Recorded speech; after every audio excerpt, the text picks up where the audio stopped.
country. My name is Sue Stolov, and I am the regional president of the American Jewish Committee. Welcome to this celebration of Jewish American Heritage Month. The American Jewish Committee is proud to partner with the National Museum of American Jewish Military History in commemorating this important occasion here at Arena Stage. I can't think of a better place to have a Jewish American Heritage Month event. Why? Arena was the first nonprofit theater in the country, and when it was founded in 1950, it allowed anyone who wanted to buy a ticket to buy one and hired actors and performers regardless of their race or color. It was the first integrated theater in the country. And it led the way. American Jewish playwright Howard Sackler's The Great White Hope starred James Earl Jones as an African-American boxer interacting with his Jewish manager, Goldie. And it became the first regional theater play to make it to Broadway and a national audience. Arena Stage actually fits in with the American Jewish Committee's mission of building relationships, not just here with minority communities, but around the world, as it was the first theater to tour Soviet Russia. And then there is the amazing woman who founded the theater, Zelda Fishhandler, born Zelda Diamond, the daughter of a Jewish immigrant from Russia. This is an evening to stand proud of Jewish contributions to theater in America. For those of you who don't know us, American Jewish Committee is the global advocacy organization for the Jewish people. And by global, we mean local, regional, national, and international. We work to ensure a thriving and safe Jewish community here and around the world, stand up for Israel's place among the nations, and support democracy and human rights. In DC, Maryland, and Virginia, AJC works closely with community leaders, diplomats, and other partners to build a strong, united community dedicated to American and Jewish values. Speaking of community, we have a number of notable people that I'd like to recognize in the audience. We have a group of Gold Star mothers who are here, and we would like to thank them.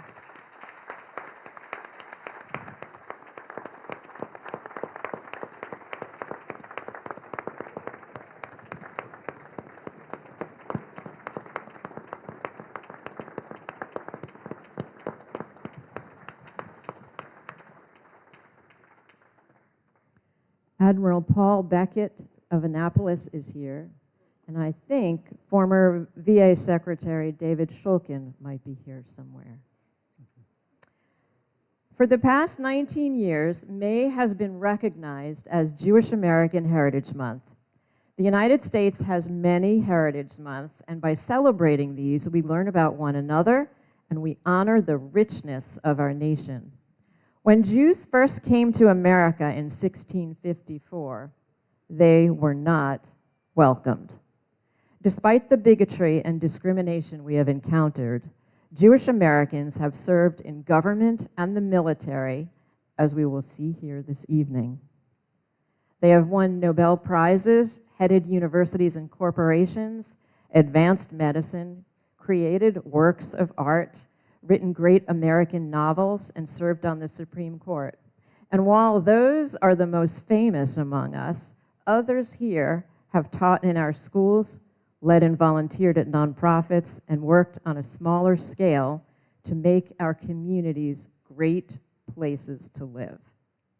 This month is a time to be proud of our contributions and share them with the community like we will be doing this evening. We would like to give a big thanks to Linda Rosenzweig, past president of AJC, who has made this evening possible with her sheer determination and will, and our partner, the National Museum of American Jewish Military History, part of the Jewish War Veterans of the USA, which documents and preserves the contributions of Jewish Americans to the peace and freedom of the United States. A special thanks to Joel Poznansky with the museum, who birthed the idea for this evening. Please join me now in welcoming a woman who is equally as amazing as some of the people we've already talked about, Rebecca DeForest, who will start out the evening by sharing her background and why she is here. Rebecca.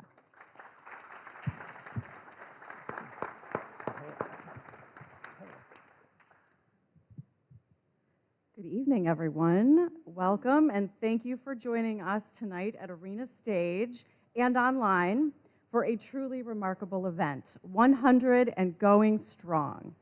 I'm Colonel Rebecca DeForest, and it is my deep honor to participate in this special evening where we pay tribute to 3 extraordinary men and an entire generation whose courage, sacrifice, and service shaped the world we live in today.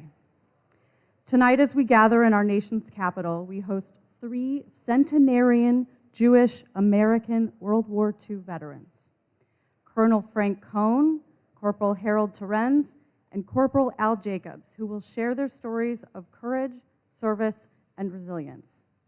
Each of them answered the call during one of humanity's darkest hours. Colonel Frank Cohn, a refugee from Nazi Germany, went on to fight in the Battle of the Bulge and served through Vietnam. Corporal Harold Terens took to the skies with the 8th Air Force across Europe and North Africa, participating in General Eisenhower's shuttle bombing campaign. Corporal Al Jacobs supported vital Allied operations in China and Burma, thousands of miles from home, yet never far from the fight for freedom. It's fitting that we come together this May, a month that marks both Jewish American Heritage Month and National Military Appreciation Month. This is a time to reflect on the vital contributions of Jewish Americans to our nation's story and to recognize the generations of military service members who've defended our freedoms. And when we talk about Jewish military service, we must begin with the Jewish War Veterans of the United States of America. Founded in 1896, JWV is the oldest veterans organization in the country, established specifically to counter the ugly and false stereotype that Jewish Americans were not patriotic and did not serve in the Civil War. The truth, thousands did. President Lincoln himself appointed 8 Jewish generals, including General Edward Salomon, who fought at Gettysburg. That legacy continues with the National Museum of American Jewish Military History, one of DC's local treasures just up the road at R and 18th Street. If you haven't been, go, it's free. And it's where you'll learn that 110,000 Jews living in the US during the Civil War, nearly 10,000 served. In World War II, that number soared. Over 525,000 Jewish American men and women wore the uniform, joining the fight against fascism and genocide around the world. I'd also want to extend a special welcome to Francine, Al's daughter, and Iris, who is Harold's daughter.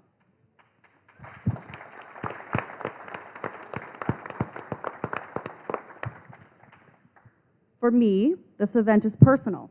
I am a Jewish Army officer, a helicopter pilot, a congressional liaison, and an operations researcher. I've served all over the continental US, flew combat missions in Iraq during Operation Iraqi Freedom, and had the privilege to serve in Germany as an ally to our partners in Europe. 3 of my 4 grandparents served during World War II. One of them, I'm told, was not the Army's finest, but he still served. And that's the part of tonight, what tonight is about. Not perfect service, but the willingness to serve when it mattered most. We are so fortunate that these veterans have chosen to share their stories with us tonight. Their firsthand accounts are becoming increasingly rare and irreplaceable. And now to guide us through the evening is a man who needs no introduction, but absolutely deserves one. Wolf Blitzer is not only a legend of American journalism, he's also someone with a profoundly personal connection to this community and this history. His parents were Holocaust survivors from Poland. They were married by a US military rabbi. Wolf himself was born in Germany in Augsburg before coming to the United States as a 6-month-old baby. And he is also an embodiment of resilience, remembrance, and renewal. So now, without further ado, please join me in welcoming our moderator for the evening, the incomparable Wolf Blitzer.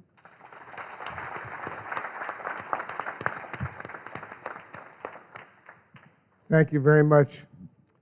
Can I call you Colonel? Colonel? Can I call you Colonel? I'll call you Colonel. I'm a former Pentagon correspondent, and I'm used to calling colonels colonels. And sometimes when I didn't call them Colonel, they got mad at me. So I'll call you Colonel. Thank you for your service. We're grateful to you. And thank you to all three of you for what you've done. We're grateful to all of you, and I'm honored to be here to share in some thoughts that you're going to share with our friends here and people are watching online. And this will be an important discussion, especially very timely right now. Al Jacobs, let me start with you. Remind us what was going on when you enlisted in the military and served during World War II.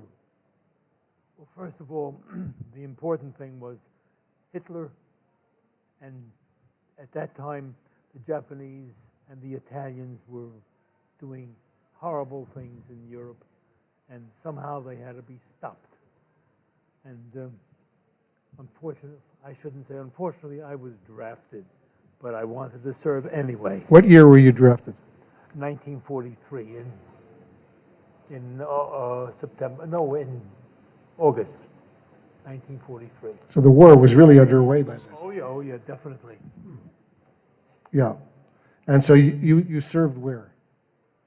Well, I served, first of all, in the United States during the regular training, and then I served most of the time in India, in the what they call the CBI, China, Burma, India Theater.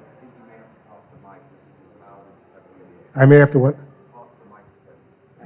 Because he's got a lav. Oh, in other words, I'm not on? All of the things I said weren't even recorded. But there are some people who have, that's a great hearing. Okay. Speak loud. Testing, 1, 2, 3. Okay. As I said, actually it was March 1943, I was drafted into the Army, and I spent most of the time for about a year in the United States during basic training and other training in communications. And then I was shipped over to India, and most of the time I spent almost 2 years in India. Serving in the U.S. military. Definitely. Frank Cohn, tell us about your experience. Well, I was 18 in August of 1943, and I was drafted in September of 1943. And the reception center was Fort Dix, New Jersey, and you went there, and you usually stay there 3-4 days, and you get orders for basic training. Everybody who came with me got orders except me. So I went to my sergeant and said, how come I didn't get orders? Well, they said, it's very simple. You're an enemy alien. I said, I'm an enemy alien? Sure, you were born in Germany. Your passport was German. You came over on a visitor's visa, and you didn't get nationalized, so you're still the enemy, and we have to investigate you. Well, what really worried me at that point was how long was I going to be staying there, and on the second day, I had gotten KP, which is kitchen police. And they woke me up at 4 in the morning, and I was in there till 8 o'clock at night. And I thought, oh my goodness, permanent KP. I went back to the sergeant. I said, Sergeant, I want to let you know, I know a little bit about the military. I was in ROTC in high school. I had one college course of ROTC, and I know the close order drill, I know the Malingo, and whatever.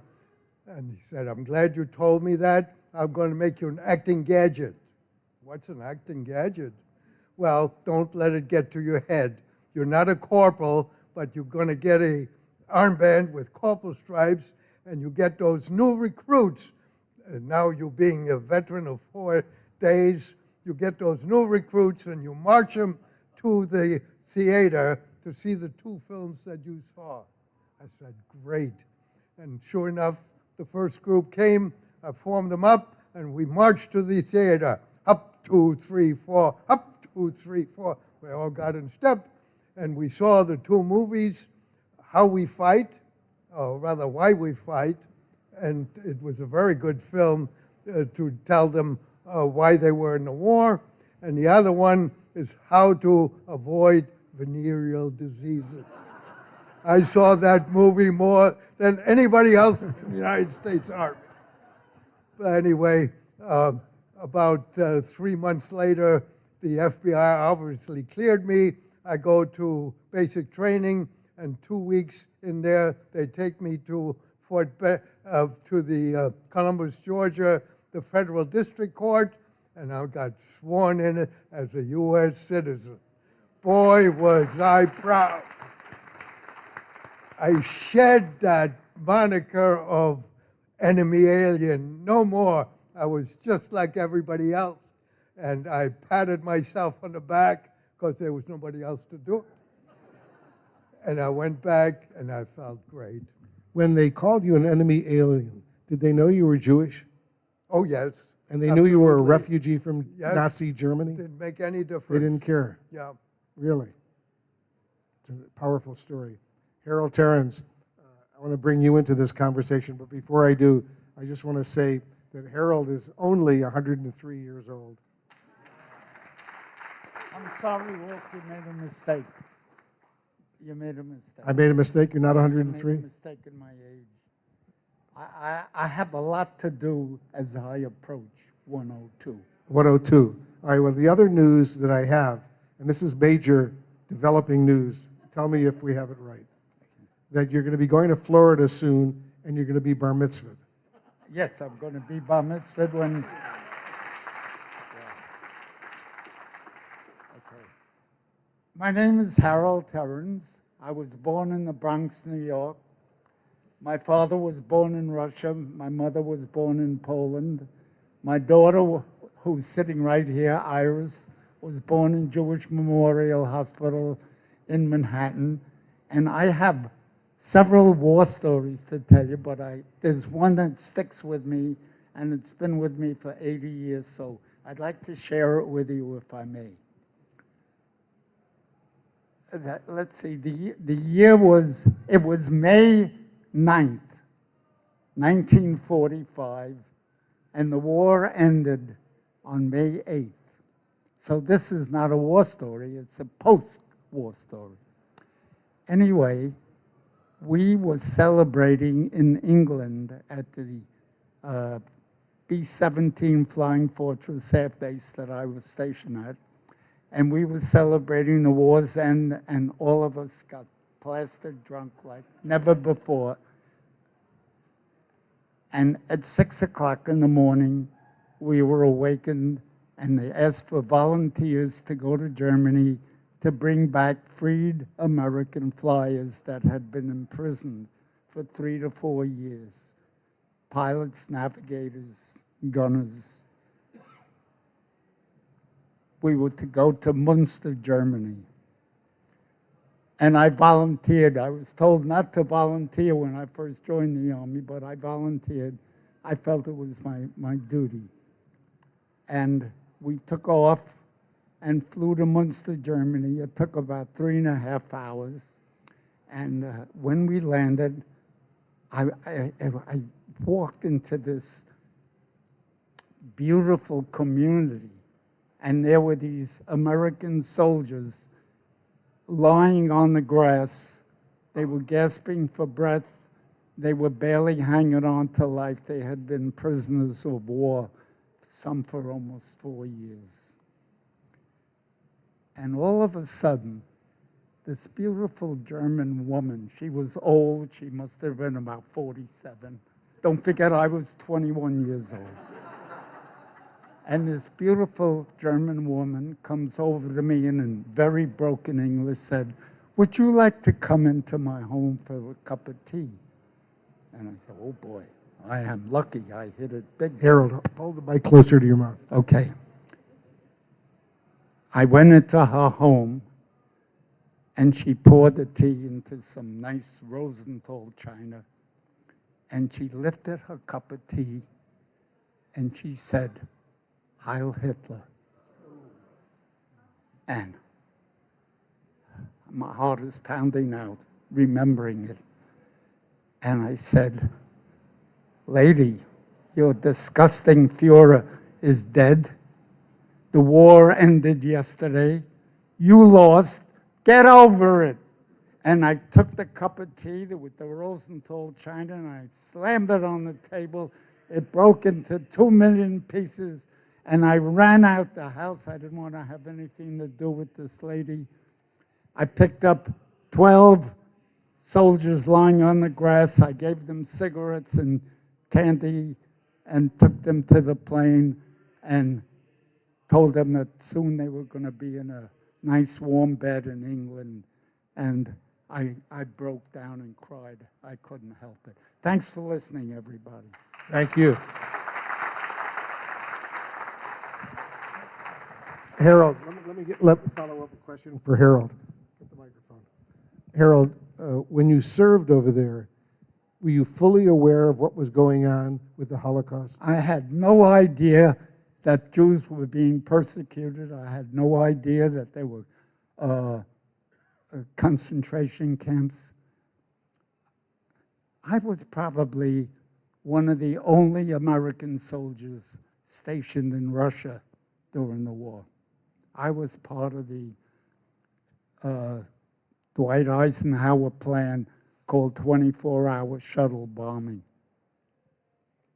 And I flew from England to Casablanca, to Algiers, Tunisia, Cairo, Iraq, and Tehran. And finally, I flew into Poltava, which was in Russia at the time. Today, it's the Ukraine. And I debarked from the plane, and I was greeted by a Russian man, a soldier. He says, I'm Captain Birnbaum. And I said, "Nu, was macht er hier?" Which is Yiddish for, what is a Jew doing? And he turned around and had gemacht, macht nicht wissendig. He made like he didn't understand, and he walked away. And that was probably the only Jewish experience I encountered. I had no idea that there was a problem in oh yes, I did. My mother had a little pushka on the wall, a little blue box, and she used to put money into it. This is before the war, before September 1939. And she used to put money in it, and every month someone would come and collect it and send it to Poland to her mother. And then after September 1939, all the letters stopped coming. They stopped sending money there. That's when the Germans invaded Poland. And I used to ask her, Mom, any mail from Poland? She says, no. I don't know if my mother is alive or dead, or my sisters or my brothers. She had no idea. She finally, in 1967, I took her to Israel, and she got off the plane, and the few people left in the family after the Holocaust was waiting for her, and they told her that her mother was machine gunned on the streets of Warsaw. And she screamed that I could still feel it in my veins listening to her scream. She finally got... She didn't know her mother had died? She didn't know her mother had died until we landed in Israel. So I was in Russia for 5 months. I think I'm the only American they ever saw. I used to wear an armband that said, I am an American citizen. If there's it was Recording in Russian progress. And English. It was in Russian and in English. And it said, if there's a problem, please contact the American Embassy in Moscow. In case you don't remember, Russia were our allies during the war. But they didn't particularly care for me when I was in Russia. We were more or less the enemy, but they were our ally, and they helped free the people in the concentration camp, and they helped us defeat Germany. I don't think I had any more experiences with anti-Semitism. I had one fight with one of the kids in Camp Upton. His name was Sullivan, and he called me a kike, and I hit him in the stomach, and we wrestled on the ground, and we never became friends. I remember that. I don't blame you. Yeah. So as far as being a Jew, I had no problem, nor did I know anything about concentration camps until I was already married, I remember. It must have been we didn't have a TV in my house. We couldn't afford it. And I think after I was married, I had a little 13-inch TV with the ears, whatever. Antennas. And I don't know what they called it then. And they showed pictures of a concentration camp. And that's the first time I knew that there was a problem that they had. Or 6 million Jews were killed. I didn't have the slightest idea for 3 years. By the way, the time that I was in Russia, I had no communication whatsoever with the outside world. There was no telephones. There were no cell phones. There was no mail, nothing. My parents hadn't heard from me for 5 months. They didn't know if I was alive or dead. They contacted the White House to find out if I was alive or dead. They had no idea. And they were pretty old also. They were in their 50s. And how they survived the war, not knowing whether their son was alive or dead, I don't know. So that's all I have to say. It's a beautiful, beautiful story. Thank you so much for sharing it. And thank you for your service. Al Jacobs, during the war, did you know what was going on with the Jewish communities in Europe? Very, very little. Of course, in the very beginning, I got some words saying things were going on, but no information that I really understood and could even think of things like that going on. Yeah. Unfortunately, I didn't have such horror stories like that, because in India there was not very much problem. No. And Frank Cohn, what about you? Well, of course, I was Hold it brought close up to your in mouth. Germany until age 13. And Hitler came to power in 1933 when I was 7 years old. And the following, we immediately knew there was a problem. For example, I used to play in the sandbox with a bunch of German kids, and suddenly they didn't show up anymore. And I asked my mother, why didn't they come? And she explained that their parents didn't want them to play with a Jewish boy. And I understood that was a problem. Also, I had, actually, way before Hitler, in 1927 it was, one of my uncles in a different city, in Chemnitz, was on the street accosted by a bunch of Nazis in uniform, and when they confirmed that he was Jewish, they killed him on the streets.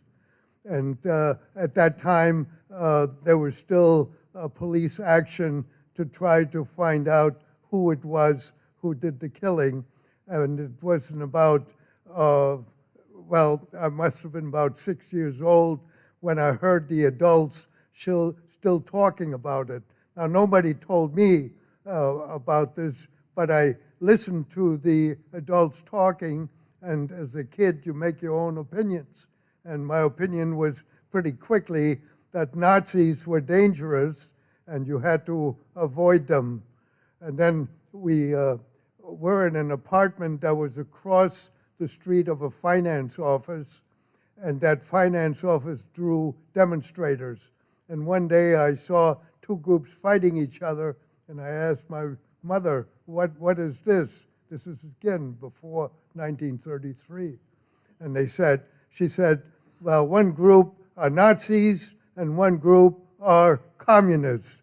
And we don't really like either one of those groups, but the Nazis are the more dangerous ones.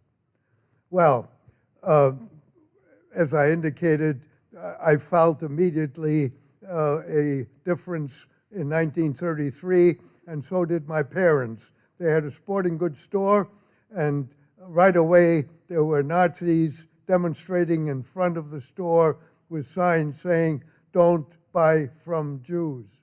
And my father recognized this was going to be a losing proposition, and he sold the store. What city was that? This is in Breslau, which isn't on the map anymore. It's Breslau. It's now Wrocław, Poland. After World War II, Poland moved westward, and they took in Breslau and made it Wrocław. Well, in any event, the big problem came in 1938, in 1935, when the laws were passed that absolutely separated Jews from the Aryans, the Germans. And we had a sleeping maid, and we had to let her go because Jews were not allowed to hire, and it probably was in the other direction. Germans were not allowed to work for Jews. This maid was almost like a second mother to me because she had me in tow. But I remembered one incident.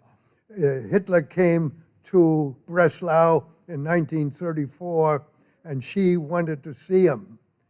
And she dragged me along, and she told me, when he comes by, you raise your hand in the Hitler salute. I said, I'm Jewish, I'm not allowed to do that. She said, you just do what I tell you. And I was scared because I had been in the public school and I knew a lot of kids who knew me until I got transferred into a Jewish private school. And I was afraid somebody was going to see me and turn me in. But luckily, nobody saw me.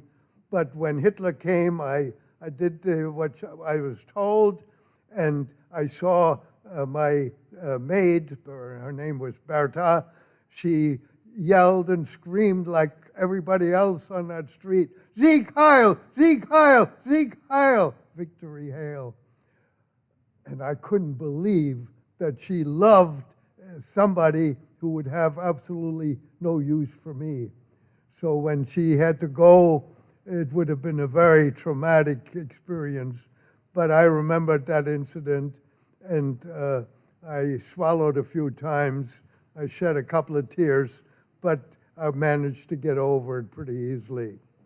Now, knowing about concentration camps came early because the graffiti that was all over the place was JIKZ, Juden ins Konzentrationslager. And everybody knew that you didn't want to go into one. They may not have known what was going on there, but they heard about the ashes coming out to the next of kin. So these places were dangerous. I knew that much. And then, of course, when I was in the Army and the war went on, I did not get involved in the liberation of any concentration camps. But we knew that there were a lot of deaths. What we didn't know was how bureaucratically it was all arranged, that there were trains coming off, and people off the train would get right into the gas chambers, and then they tried to wipe out the evidence, and they put them into the crematorium, trying to erase that. of course, at the end, they couldn't anymore. They didn't have the fuel to burn the bodies, and the bodies were found all over the place. And you heard a little bit about that, but you really didn't know exactly how all this happened and how the whole bureaucracy got involved in the killing of the 6 million. And I didn't know that until I got back to the States, and then it all became clear as to what had happened. Your family was very fortunate that you managed to escape Nazi Germany and come to the United States. What year did you come to America? What happened was that my father, in 1938, ran out of any way of earning a living. After they sold the store, they started to sell bales of cloth to people who needed them, like tailors and such. And in 1935, after that, they couldn't sell to any Germans anymore. So he lost all those customers, and on the Jewish side, more and more customers dropped out, they fled. So in 1938, he told me after my bar mitzvah, which I managed to do pretty well, I guess, and I got a BMW bicycle for that. But I knew also I couldn't take that along when I left. But my father got a visitor's visa and went to see if he could find distant relatives who were living in the States to give him an affidavit. Now, of course, an affidavit is a document inviting you to immigrate with the proviso that you would not become a burden to the government. And the relatives he found, because of the Depression, were not able to give that to them. So he had to stay longer to find somebody who might give him an affidavit. And that was a very lucky thing, because by staying longer, he did not meet the Gestapo that came to our door looking for him. And my mother said he was on a business trip, and she was instructed that the minute he came back, he is to report to Gestapo headquarters. And that raised a red light in her brain. And I even knew what it was all about, because a business acquaintance by the name of Michaelis had been advised to report to Gestapo headquarters, and a few hours later, they found him dead on the sidewalk. He had either jumped or had been pushed out of a third-story window. So my mother immediately told my father to stay where you are. You would get arrested if you come back. And he did. And about 3 days later, a British lady came to our door, and she had a document from the government that stated that we had provided her with a bedroom in our apartment. My mother did that, and she pushed me aside and said, "Now be careful what you say in this apartment. This woman is a Gestapo informant. If we have anything to say, we have to go outside for a walk." Well, probably a couple of months later, she said, "Let's go for a walk." And I knew immediately this was going to be important. So when we went outside, she said, "Should we go?" Now, I understood immediately what she meant. She meant, should we flee and get out of Germany? Well, there was lots of reasons why I would like to stay at that point, because all my friends were there. I was on a soccer team, and I had a good position on the team. And How old were you? Private school. How old were you then? Pardon me? How old were you then? I was 13 years 13, old. so just after your bar mitzvah. Yes, 13 years old. And I was happy in my classroom, and my relatives were still there. But the smartest thing I ever did in my whole life was I said, "Let's go," because I knew we weren't wanted in that country. And a 13-year-old kid who doesn't want to go can certainly procrastinate everything. And had I caused the procrastination, we might have been stuck because, well, as you can see in a minute, we snuck out of the apartment. Well, first of all, she went to the U.S. consulate in Breslau, got a visitor's visa for her, and completely out of character, she went back the next day and bribed somebody to write me in on that visa, which was easy because I was really on her passport. And then she warned me that the next day we're going to go. And we got up at 5 in the morning. We got on the, and she could make all kinds of arrangements while we were still in Breslau, like she made first-class passage on Holland America line and first-class hotel reservations in New York, but we could only take one suitcase and 10 marks. And 10 marks was less than $10. It was nothing. So like my father had the same experience, and he was at the mercy of the Jewish relief organizations when he was down there. Anyway, we snuck out. We got on the train. She said goodbye to her father in Berlin, and he died in a concentration camp just a couple of months later. And she said goodbye to her oldest sister who lived in Berlin, and she never saw her again because that family was able to escape to Australia, but that was too far, and we had no money in those days anymore. Anyway, we then got on the ship, and I had a wonderful time, first-class passage. I was almost a ping pong champion, but somebody beat me at the last minute.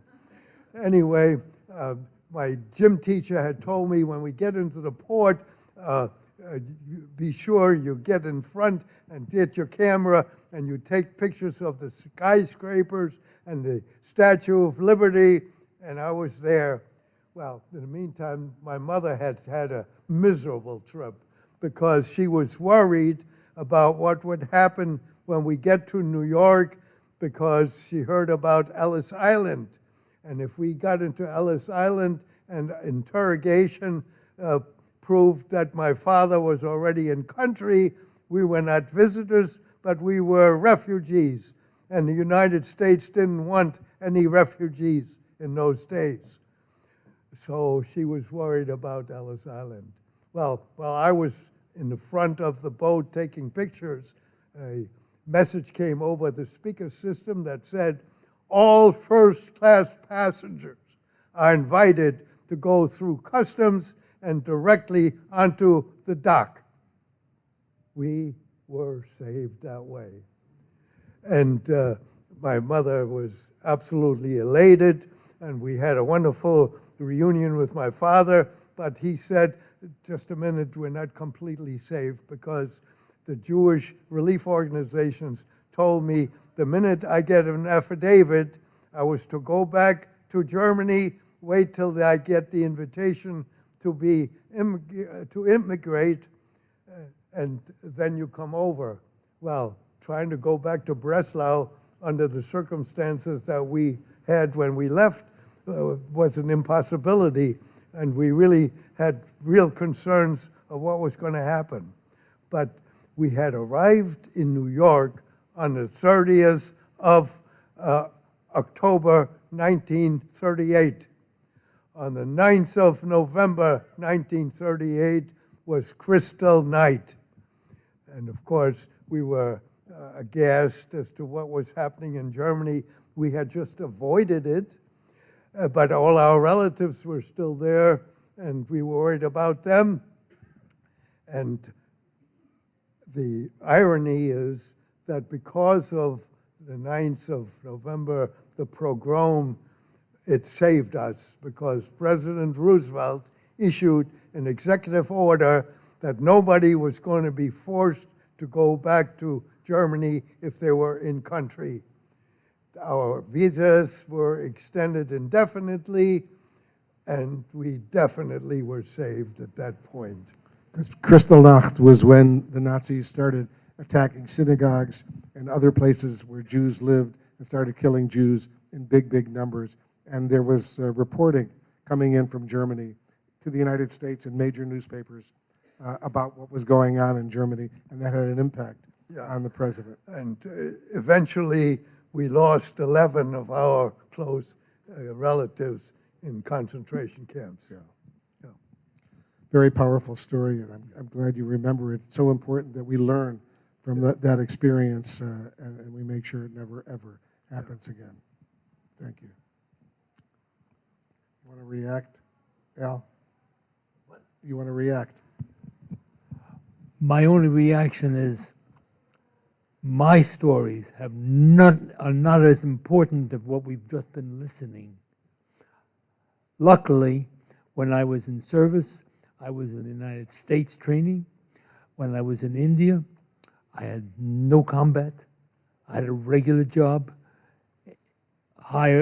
Basically, I was directing airplanes in and out of a small town outside of Calcutta. And technically, I had a very, very ordinary job.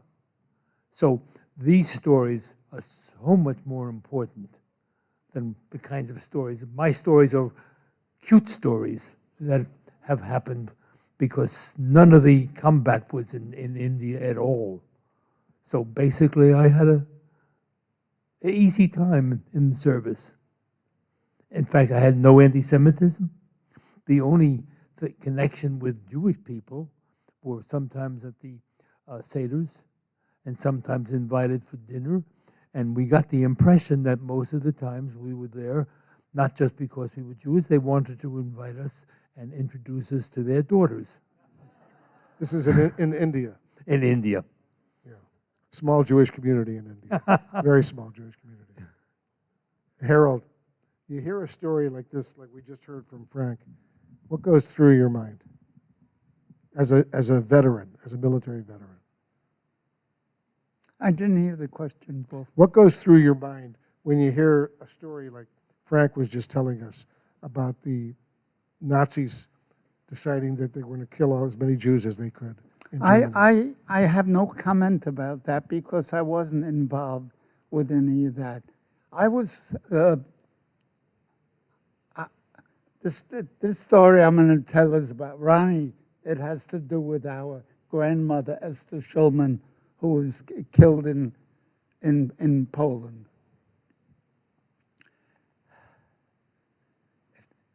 It starts in Brooklyn.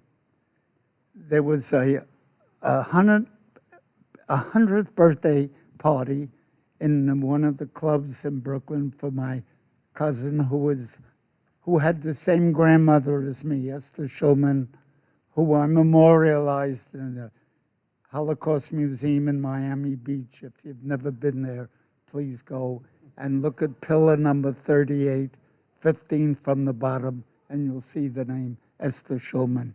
But it's not what I wanted to talk about, Wolf. But I'll finish it. My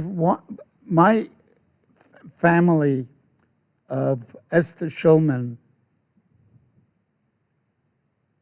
was still in Russia, in the Ukraine, in 1978. And through Hayas, which is a Jewish charitable organization, helped me bring my cousins over here.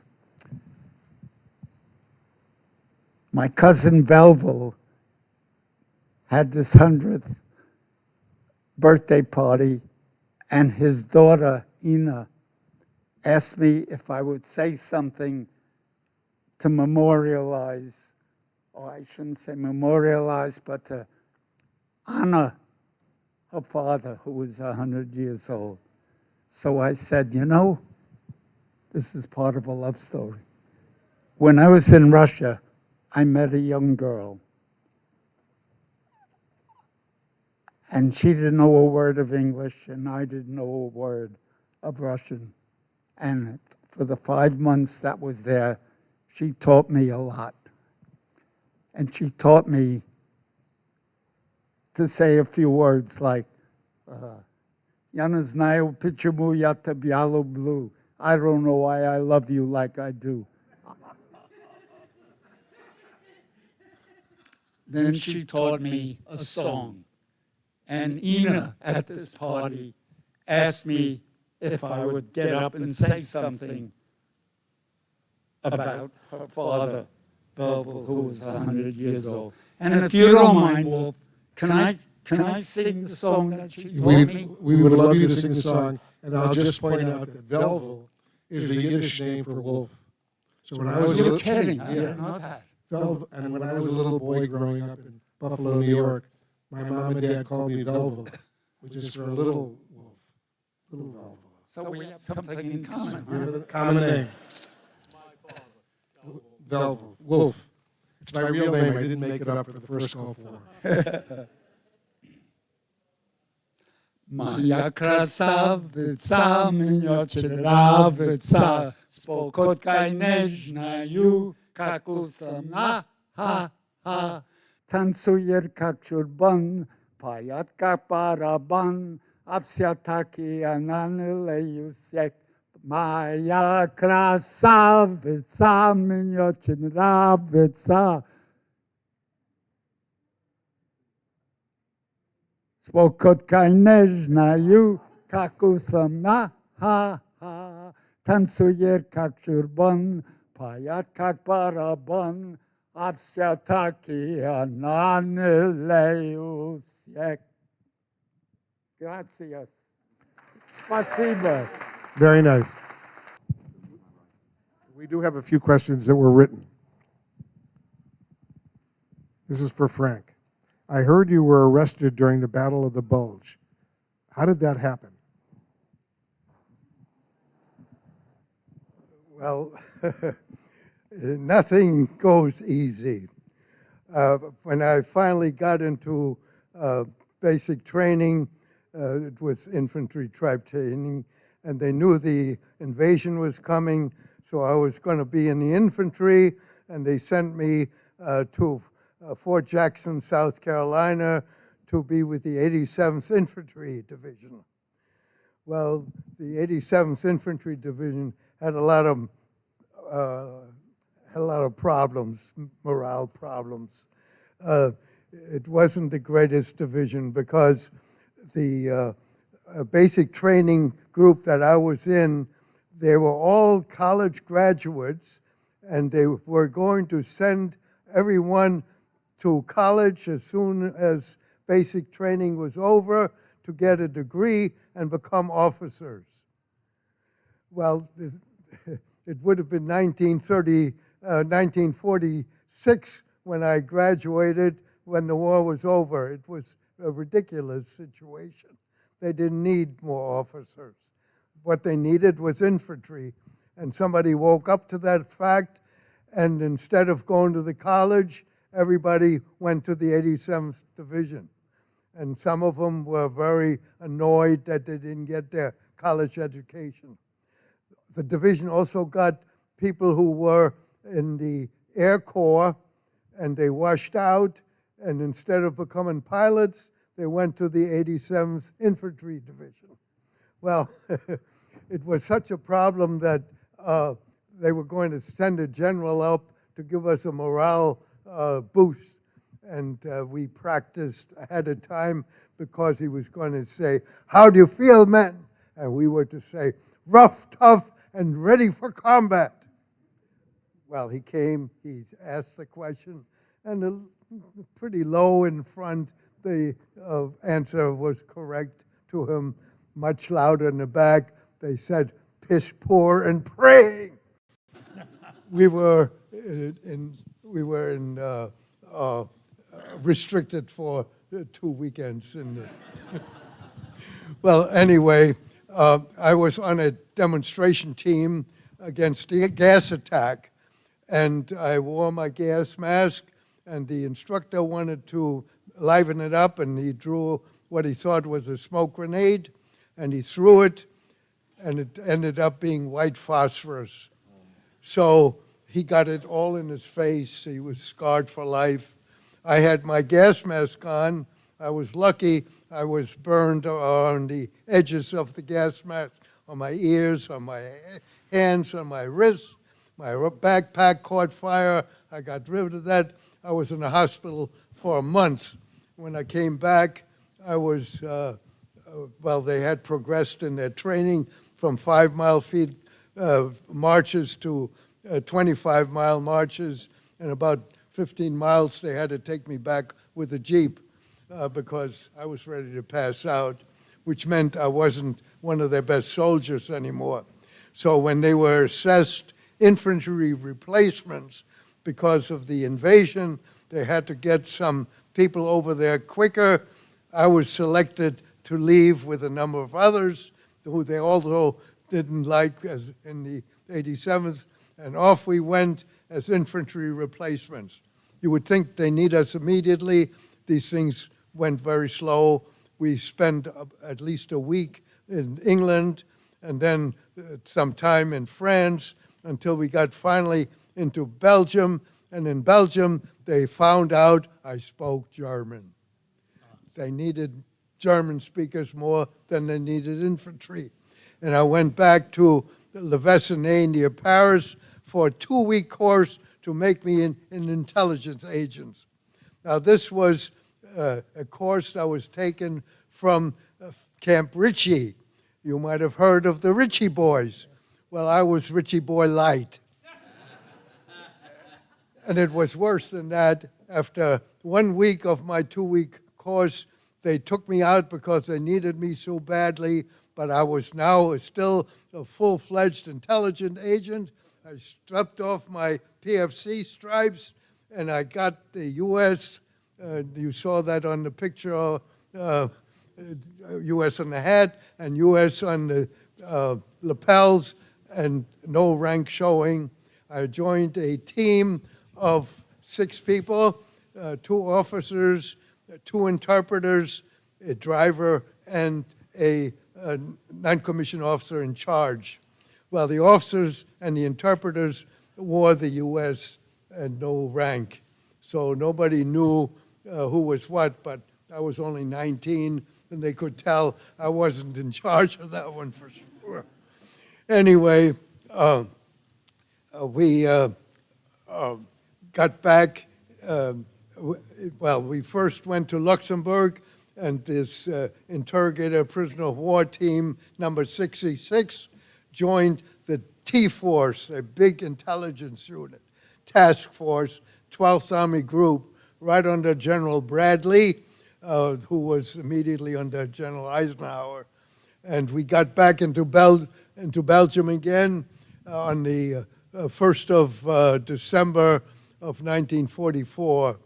And on the 16th of December 1944, the Bulge started. And the first night was the most scary night I ever had. And it wasn't because we were getting so much fire from the Germans. We didn't get any fire from the Germans at that point. We were too far back.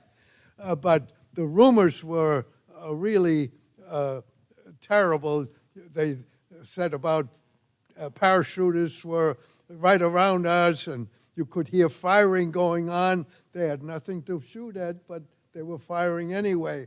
But we figured there must be Germans right there. And then they put me, for example, on a road that was an access road into our headquarters with the instructions, don't let any Germans get in here. Here's your rifle, and here's your flashlight. And that was it. So I get up, and the first vehicle that comes, I say, halt. And the driver says, what the hell you doing? I said, I'm making sure you're not a German. He said, if we were German, you'd be dead. Get in the ditch over there. I thought that was a pretty good advice. And I got in the ditch, and the next vehicle came, and I'm yelling, halt, halt, halt. They don't hear me. They go right by me. I'm not doing my job. So up, down, I didn't know what the hell to do. And then 12 o'clock at midnight, we were called back, and we started a blackout move towards Antwerp.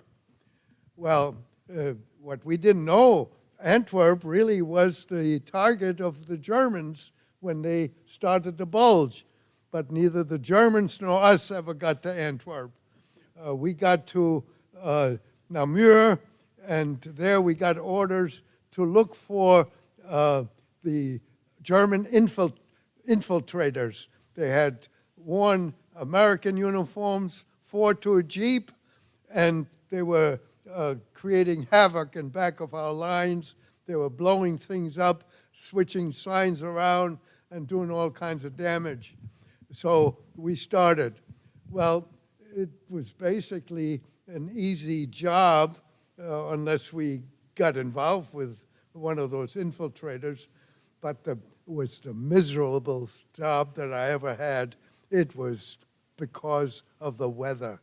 It was so cold and brutal. It was coming down either as freezing rain or sleet or snow, and we had ponchos on, but we had to drive in a Jeep even 25 miles an hour with the windshield down because you can't shoot through a windshield. So you were exposed to the wind as it came out. Of course, me being just a private, really, I was in the back seat, and I could get behind the captain, and he got the worst of it, but it was still miserable, believe me. Anyway, this lasted for 7 days, and we never got warm. Now, when we got to Dinant one day, we found that the infantry roadblock had challenged one of these infiltrating Germans, and they didn't know the password, and in their conversation they recognized these were, with the accents and whatnot, these were really Germans, and they took a bazooka and wiped them out, and we were about a half an hour late, and there they were. The Jeep was on the side, and they were scattered on the snow there, and all we found on them was dog tags. They had dog tags, and we turned those in because these were either dead or POWs. But the rest of it, they had explosives and they had maps, but nothing of intelligence value. Anyway, it came about Christmas time, and finally the sun came out, and our planes started to fly over, and we were cheering the planes because we knew that was going to change the battle, and it certainly did. It changed everything around.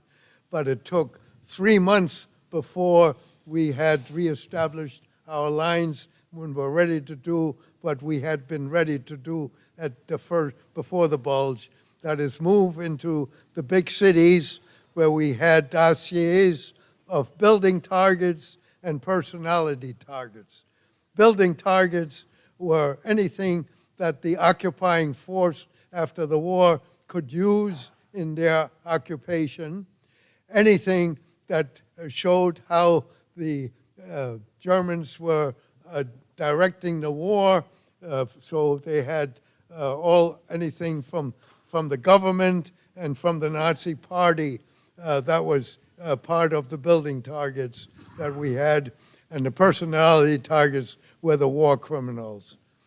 And I have a good story on the first one. This was now in the spring of 1945. If you wish, I'd like to tell that story. Let's ask the audience. You want to hear that story? Go ahead. All right. Well, Cologne was the first German city that we captured and we got into, and we had a number of building targets that we took off. I could tell a story on each one, but we got to shorten this thing. But there were no personality targets because all the Nazis had taken off to the other side of the Rhine. So there were no more Nazis on our side. But what we had were the people who were living in Cologne who didn't think that they would be targeted as Nazis. So we were asked to see if we could help out with enforcement of the curfew. Now, I had my driver, oh, by the way, I was a PFC. The driver was a specialist. He outranked me, but I didn't wear my rank, and he didn't know what my rank was, and I always ordered him around. Anyway, we were out there on trying to enforce the curfew, and we saw a figure in the distance. I said, give chase, and he did a good job.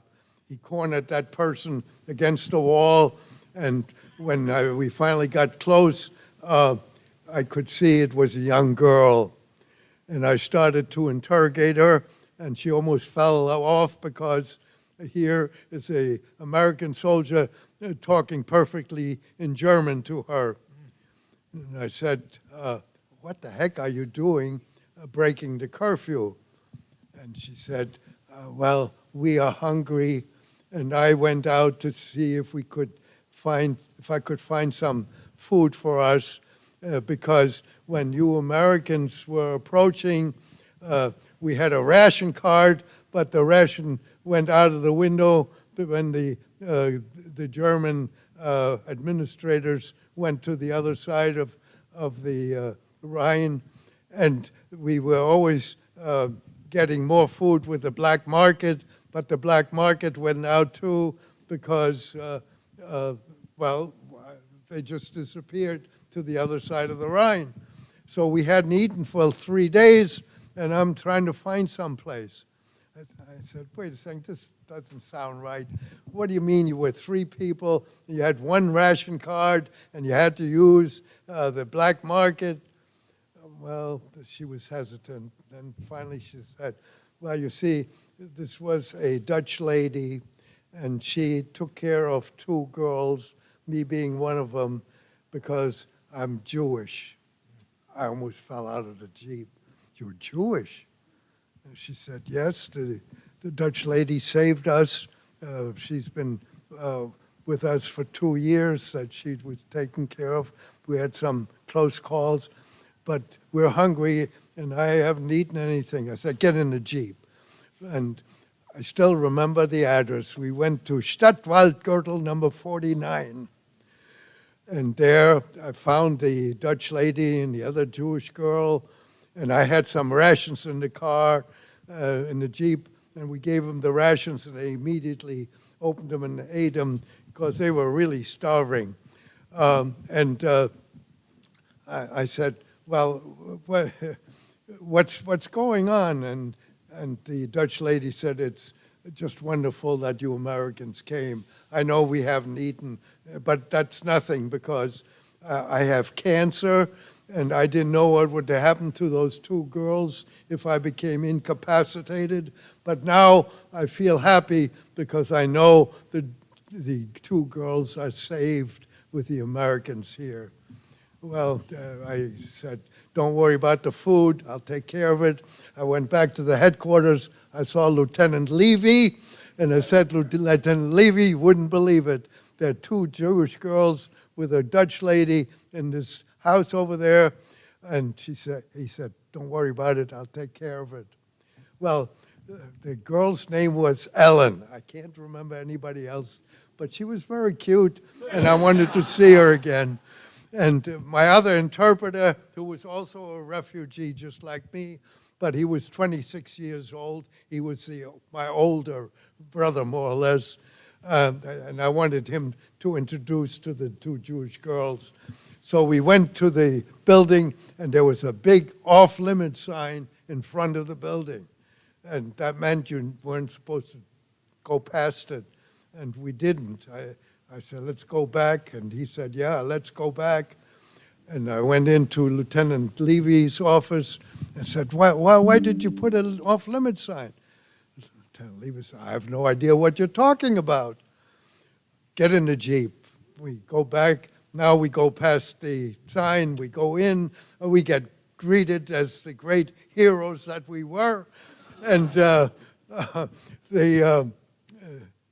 Lieutenant Levy asked the Dutch lady, what's going on with that sign? So she said, you did too good a job. What do you mean I did too good a job? Well, you brought that truck with all the food. I put it in the basement, and pretty soon another truck came with food, and it went in the basement, and another truck, and I couldn't take the food anymore.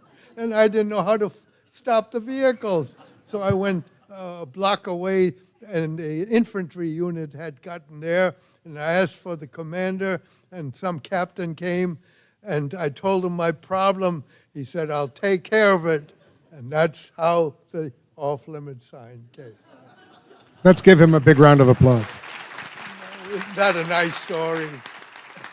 You know, you mentioned... Well, I promised to see them again, and after the war was over, I went back, and, well, there were some problems getting back, but I got there about noon, and of course nobody was in the building, so I went around and I found a lady who knows everything. You know the kind. And she said, well, yes, the Dutch lady had died, and she left the house to the two girls, and the two girls were working. They'd be back at 5 o'clock, but I couldn't stay because this was the British zone, and I had no business in the British zone.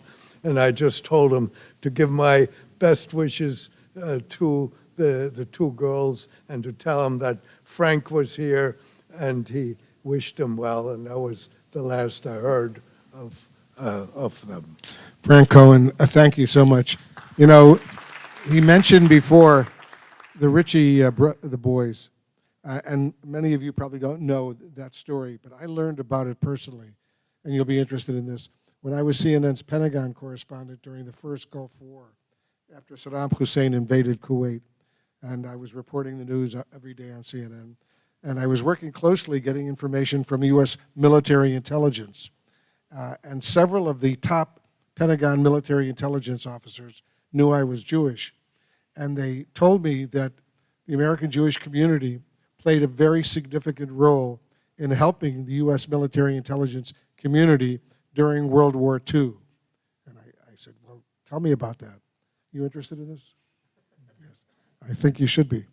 And he was telling me that what U.S. military intelligence needed desperately, especially early in the war and during the war, were translators, people who were fluent in German, who could listen to communications that the Nazis were engaged in, could translate it, and help the U.S. military intelligence prepare to deal with that and to fight back. And that ability to hear what the Nazis were saying, the Nazi military, to be able to prevent various military assaults on the U.S. military. So many of the interpreters that the U.S. military intelligence community discovered were German Jewish refugees who had come to the United States in the 30s. And a lot of these young men joined the U.S. Army. And once the Army discovered that they were fluent in German, they would send them to Camp Ritchie in Maryland to get involved in the intelligence community before there was a CIA, to get involved in the intelligence community, to listen to German communications over the radio and other German communications, translate it, and be prepared to fight back and to deal with it.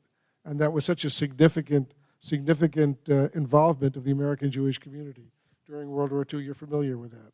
And Yes. the top brass were totally grateful. In that T-Force And were even from Ritchie. many years later, in 1990, during the first Gulf War, military intelligence leaders were telling me, you know, the American Jewish community played a significant role in helping us defeat the Nazis in World War II. And it was just a very impressive moment, something that really inspired me.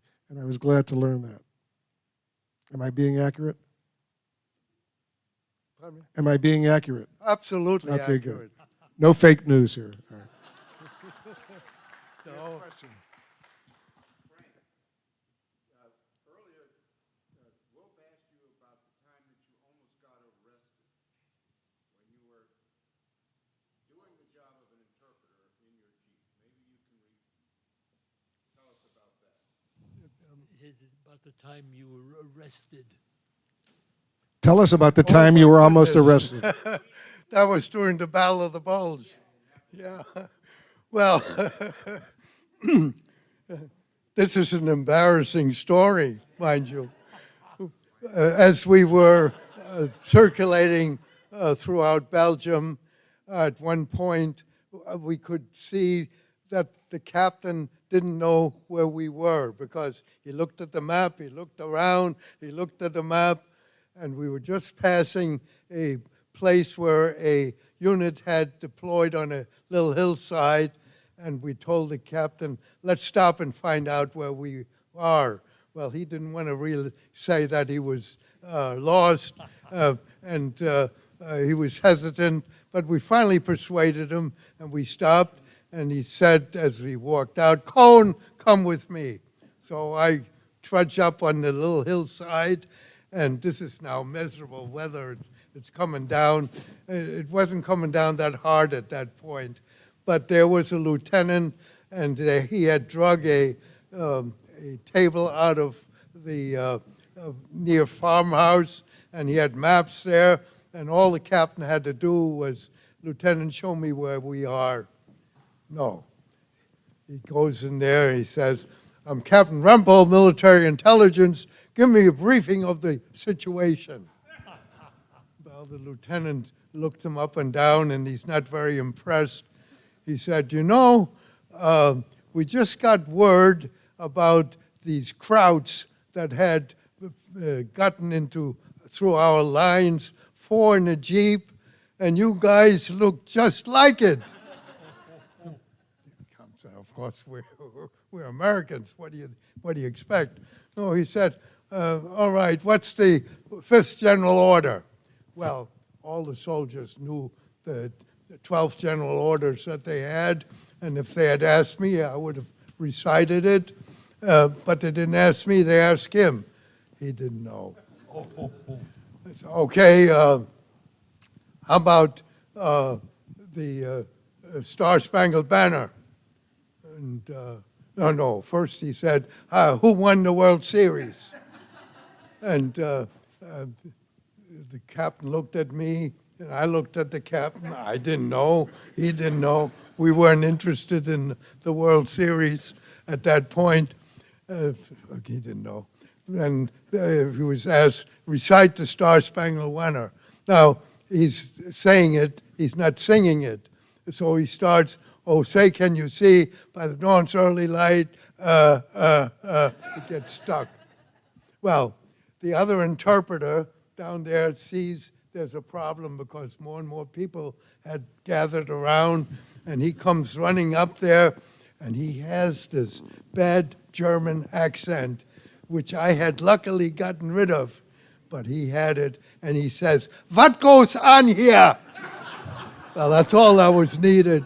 A rifle got in my belly, a rifle in the captain's belly, a rifle in Flo's belly, and they got the driver and drug him up. We were now prisoners of war of the Americans. We were separated and interrogated, and it didn't help when I told them, yes, I was born in Germany. Well, good luck on that. Anyway, it took them 7 hours, and we were sitting there in the freezing cold with the stuff coming down. It was just miserable, but we, I think, deserved that one. And when they finally got the word that we were legitimate, the lieutenant said, get the hell out of there. And the captain gets it, I don't want anyone to say one word about this to anyone. No, sir. Well, when we got back to the headquarters, they immediately yelled at us, oh, what goes on here? They had heard all about. So we never lived that one down. Yes. Hold it close to your mouth. We were working on with. How did that happen? How did the CIA get you involved? Yeah. How did the CIA? The CIA didn't get me involved. It was the company that I was working for, Raytheon. They got a very highly classified program, which was building a spy satellite. And the spy satellite was primarily, as a satellite, they had to take photographs. And they needed people to interpret the photographs. And in that, they got us, we were contractors for the CIA to do the interpretation of the photographs from that spy satellite. And that spy satellite had a big problem. It's taking photographs on film. That was because digital photography had not been built yet. So they had to drop the film. And in order to catch the film before it hits the ocean, they had 3 airplanes with try to catch the parachute with a hook. And finally, they lost one. But that was how we got involved with the CIA.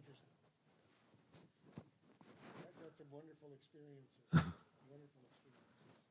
Harold, you want to add something? Yep. Let me pay tribute to a very special woman, and that is my friend Donna's mother. Jews were not persecuted only in Europe, but Donna's mother, who's sitting right here in the second row, is an Iraqi Jew, was an Iraqi Jew, and she spent 4 years of the war in Shanghai, where she had a difficult life. So I want to honor, is her name Lily? Yes, I want to honor Lily and her Aunt Eva and let them know that we think about them always, and that not only did the Jews in Germany and Poland and Russia suffer, but the Jews in Iraq as well. So here's to Lily.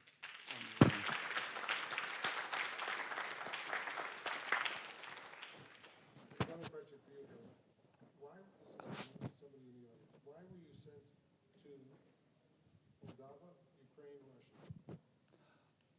Russia? It's part of a love story. So if I could start that way. I had a girlfriend in England. Her name was Joan Whitcomb. And we were going steady for a few months. And the commanding officer of my outfit asked her for a date.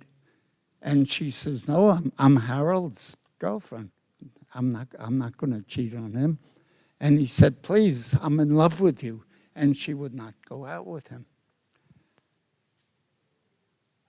About a week later, I got orders to ship out. His name was Dewey Newhart. Now, I leave it to the audience to tell me whether I was sent on a military expedition or whether it was Captain Dewey Newhart trying to get rid of me. I think he was trying to get rid of me. Anyway, the orders were to go to Land's End in England immediately, where there would be a plane to take me to destinations unknown.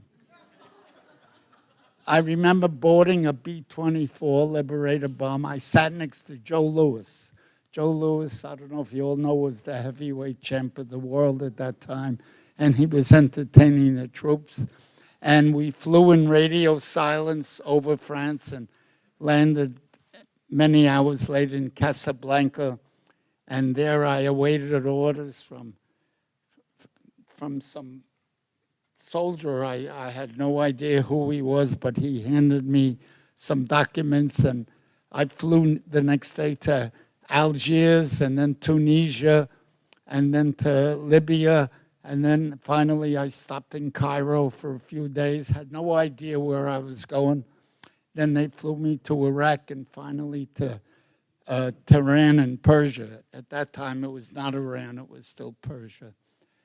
And in Persia I had some experiences which if Wolf would allow me, it would take me too much time. So let me get right to the point. I boarded a plane and the plane landed in Poltava, Russia. At that time, it was Russia. Today, Poltava is in Ukraine. And that's where Captain Birnbaum met me, and he just ignored me. But the operation was a total failure.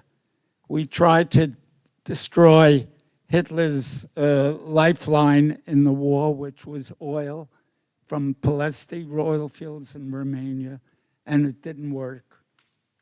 The Germans know all about the operation, and I had nothing to do. I'm waiting for orders. I didn't know what orders were going to come from. Dewey Newhart was very happy. I had no communication whatsoever with the outside world, but I met a young lady in the park, a Russian lady. Her name was Zina, and we became very friendly. She had a little boy. His name was Valerik. And wait.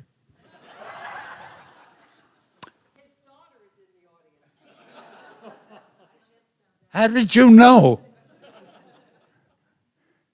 My daughter is in the audience, and she gets upset every time she hears this story. And you'll know why in a moment.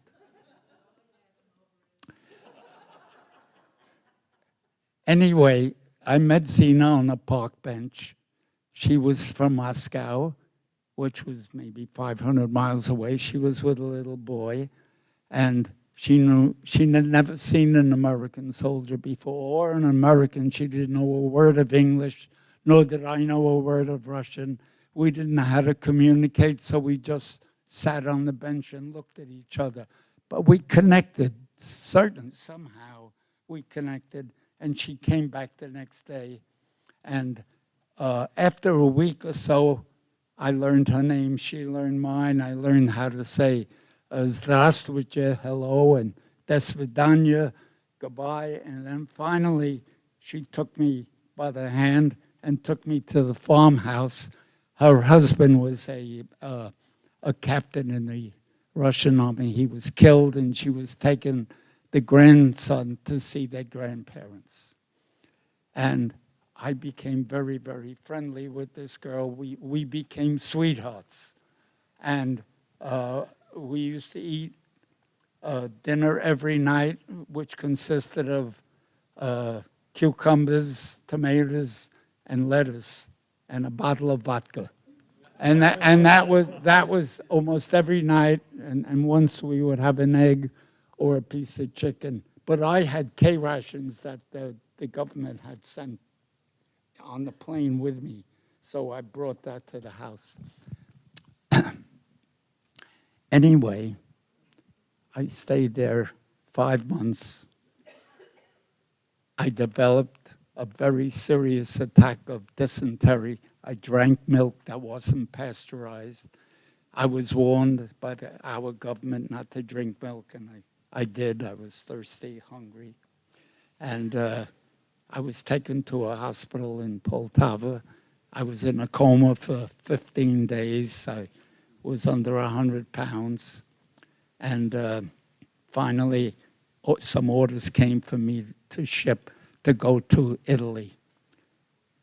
And there was a scene out of a moving picture at the airport with Zina screaming that I was leaving. She was crying, and it was a love scene like like out of Wuthering Heights or Casablanca or any of those love stories. This was a magnificent story, but very sad. She handed me a letter and told me to open it whenever I can, and find a Russian person to translate it for me. And I flew back the same way I came, except I went up to Naples, Italy, and they put me in a convent for R&R for 4 weeks. I was there, and when I was there, I gave the letter to a lady from the Red Cross who spoke in Russian. And she read the letter to me and told me that Zina was pregnant. I was 21 years old. You know, what did I know about being a father? And I was kind of devastated, but I got back to England after a month, and I called Joan Whitcomb, and she fainted when she heard my voice. And she got back on the phone, and she says, "I thought you were dead. I hadn't heard from you for 5 months. What happened? Why didn't you call me?" I said, "There was no communication. There was no way." She says, "I married Captain Dewey know her." I said, congratulations. Like, who cared? There was other fish in the sea. Dewey Newhart was the chief pilot of the P-47 Thunderbolt planes that were in my outfit. And she called me 2 weeks later. She said he got killed. She called me the next day and told me she's pregnant. She called me the next day and told me, it's your kid. Are you upset, Iris? A little bit? Okay.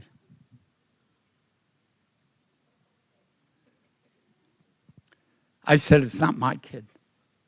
She said, it is. I said, it's not my kid. She says, it is. I said, it's not my kid. She took me to court, a military court. The trial was held in Cardiff, Wales. I took 5 guys with me who said they had been sexually familiar with her, and judge just threw out the case, and I never saw her again.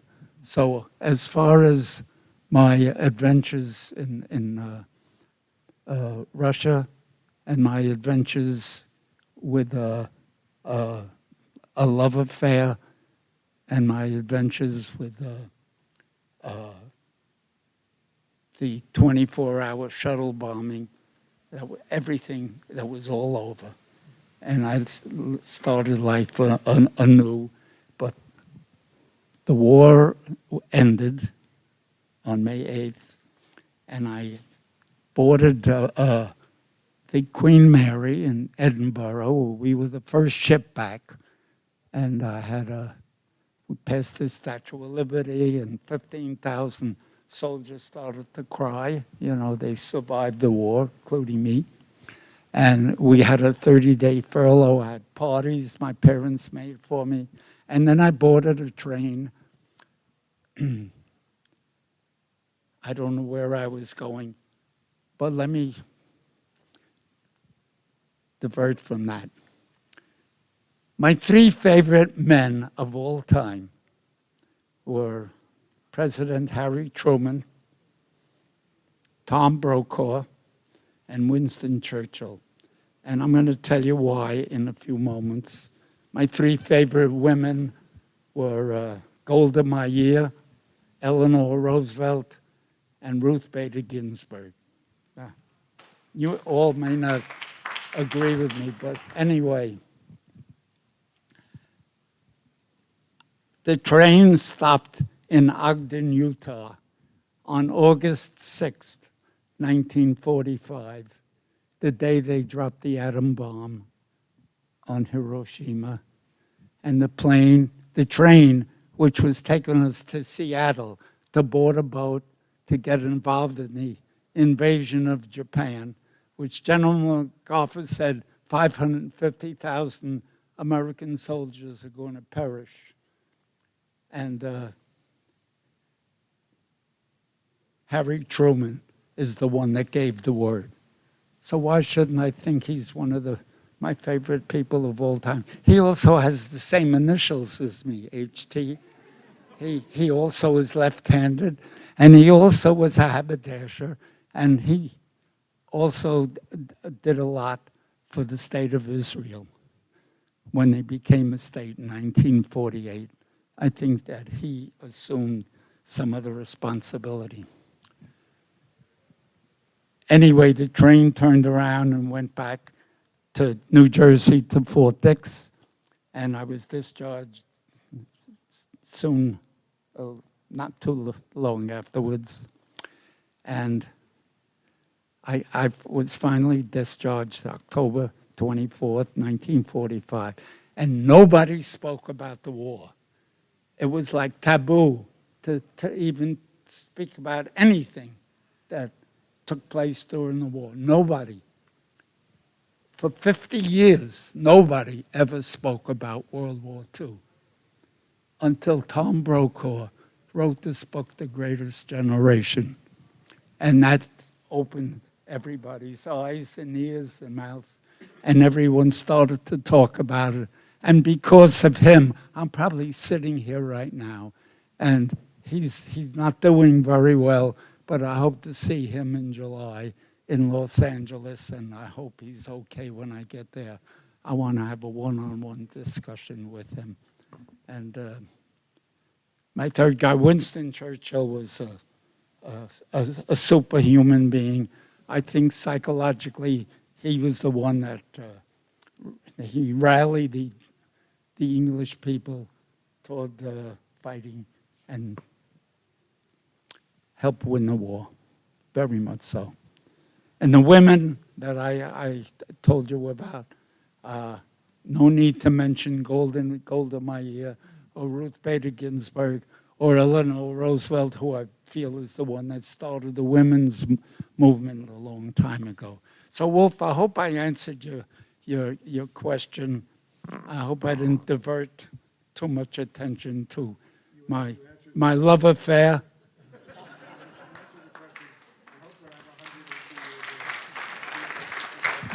So before I hand the mic over to my friend over here, I'm going to be 103 years old, August 2026, and I'm going to be bar mitzvahed. I was never bar mitzvahed because my father was a Russian socialist, and Russian socialists did not like religion. They were anti-religious. My mother was religious, kept kosher dishes and changed everything on Passover. And she went to temple and sat there all day on Yom Kippur. My father invited his friends up for lunch, you know. And he made a deal with my mother. There were two sons, my brother Isaac, who he said would be bar mitzvah, but not me, not Herschel. He would not let me be bar mitzvahed. So I'm getting bar mitzvahed in Wellington, Florida on August 6th, 2026. And all of you are invited.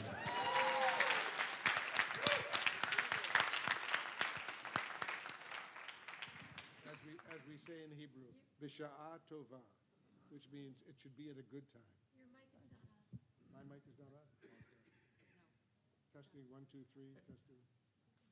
The only Hebrew I know from my bar mitzvah is Manish Tananu Halayla Hazed. That's all I know. So I hope I could learn. I don't know what it will entail, but I'm going to have it.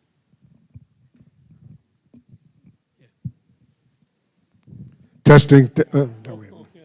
We say B'sha'a tova should be at a good moment, and we say Mazal Tov. Mazel Tov. Thank you. We have a question for Al. You ready? We have a question for Al from the audience. Tell us about your work on the Cuba Missile Crisis. Well, as I mentioned, is this one working? No. As I mentioned before, the company that I worked for had what they called photo interpreters.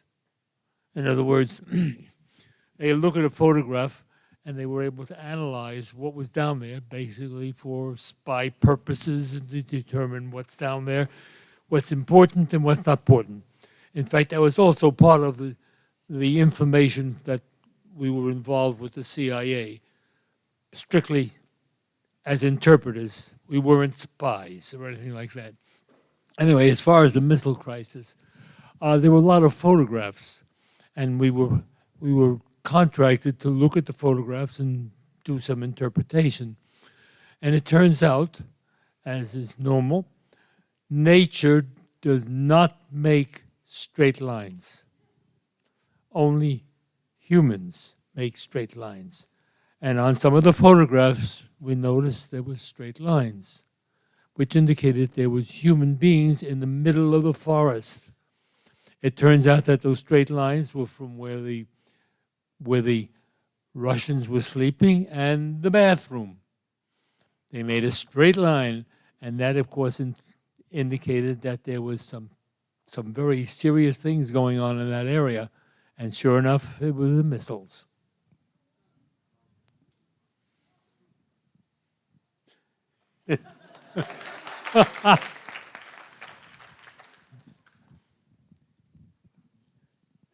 Yeah.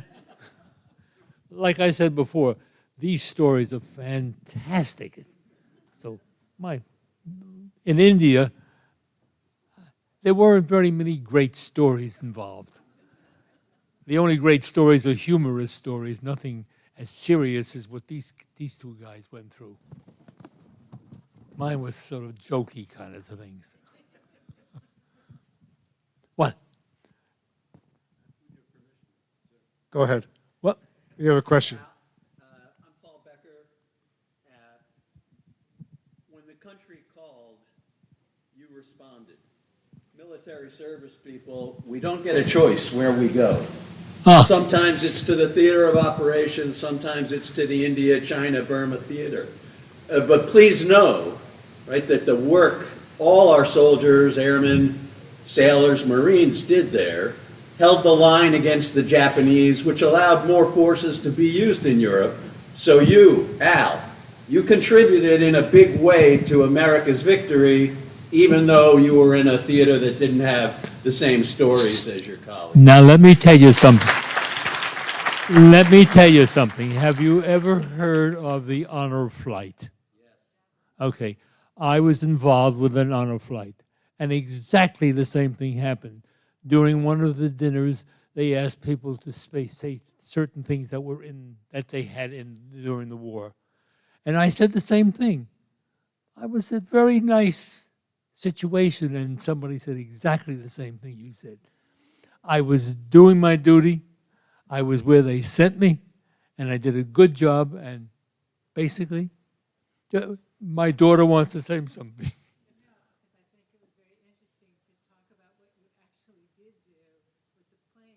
As far as what I did there, basically, we were in a facility outside of Calcutta.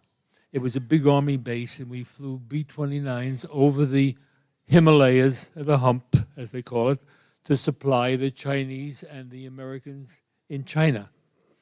And my job was to sit in the middle of a field in a shack, and that shack had equipment that would be able to tell a pilot, if he called the shack, the direction that he was to us or we were to him. This way he was able to navigate, because the navigation over the Himalayas was very bad, including the weather. And many times the pilot didn't exactly know how to get home. And he would call the Radio Shack would call us, we'd turn on the equipment, and we give them the direction to come home. And a lot of times they came home.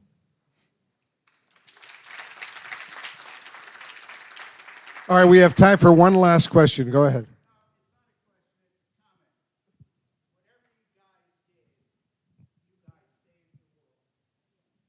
Thank you. And that comment is a very appropriate comment, especially for someone like me. As you know, I'm a child of Holocaust survivors.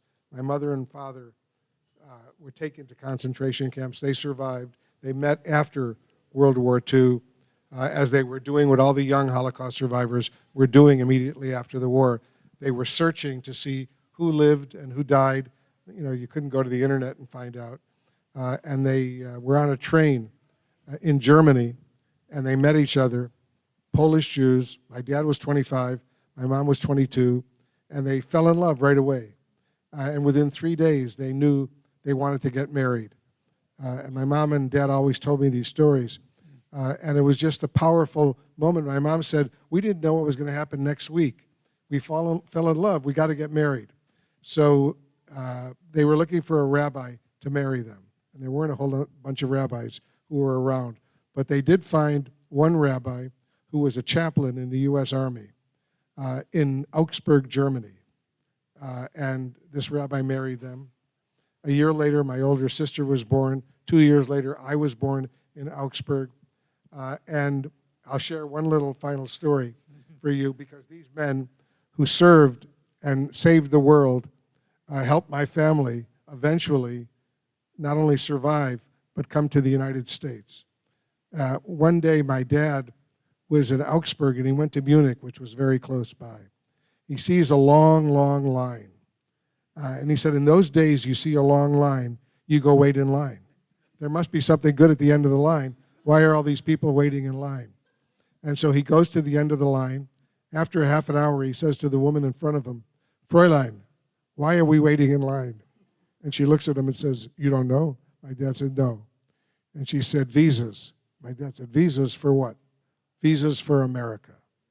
And so my dad waited in line. He later discovered, and I did some research on this, that the U.S. House of Representatives, not far from where we are right now, had just passed what was called the Displaced Persons Act of 1948, which granted 400,000 visas to displaced persons.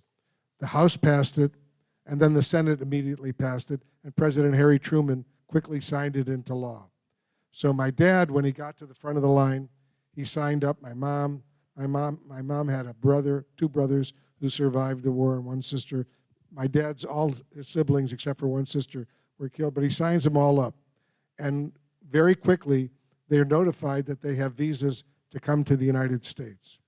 But one of the stipulations in the Displaced Persons Act of 1948 is that when you were given a visa to immigrate and settle in the United States, the U.S. government would tell you where you were going, and you had to go to that city. So they told my dad, you're going to Buffalo. My dad said, Buffalo? That's what he called, Buffalo. And they said, yes, Buffalo. He said, where's that? They said, New York, Buffalo, New York. And my dad thought, oh, New York. A lot of Jewish people in New York. I'll go to Buffalo. He didn't know Buffalo's 400 miles from New York. So my family wound up in Buffalo. And as my mom and dad always told me, the community, not just the Jewish community, it was a small Jewish community, but the whole community in Buffalo welcomed them, helped them, gave them opportunities, gave them jobs, helped them with housing. It was a really wonderful, wonderful welcome that they got in Buffalo, New York. And that's where I grew up. And my dad became very successful. He became a home builder, and his company was one of the largest single-family home builders in Western New York, and he did very well. And he became a very patriotic American because this country helped him come to this country, start fresh, didn't know English, had very little money, and he did really well and raised the kids in Buffalo and my older sister and me. And it was just, whenever he would tell me those stories, it was just a very moving experience. And in the past few years, we discovered an audio and video tape recording that he did at the U.S. Holocaust Memorial Museum. And I did a piece for CNN a couple years ago, a tour of the Holocaust Museum, and I looked at this, this interview that he did about his personal experiences during the war, and what jumped out at me was, at one point he said, in this interview, he said, the single best revenge I have for Hitler was when I would see my son on television reporting the news, a Jewish boy reporting the news in the United States. For him, that could have never happened in Poland or in Germany or in Europe in those days. And it was just a very powerful moment for him. And it was, for me to hear him say that, it was just a powerful moment for me to know that when I would say, and CNN now projects Barack Obama will be the next president of the United States. My dad is watching, and he starts crying. He's so excited that his son is reporting news like that, or when I was reporting on wars and all sorts of other things. It was just, for me, very powerful. And I want to thank you 3 gentlemen and all of the U.S. military personnel for helping to win that war and allowing my parents to come to the United States and start afresh, thanks to the work you did in the U.S. military. So let's give these men a big round of applause. Thank you.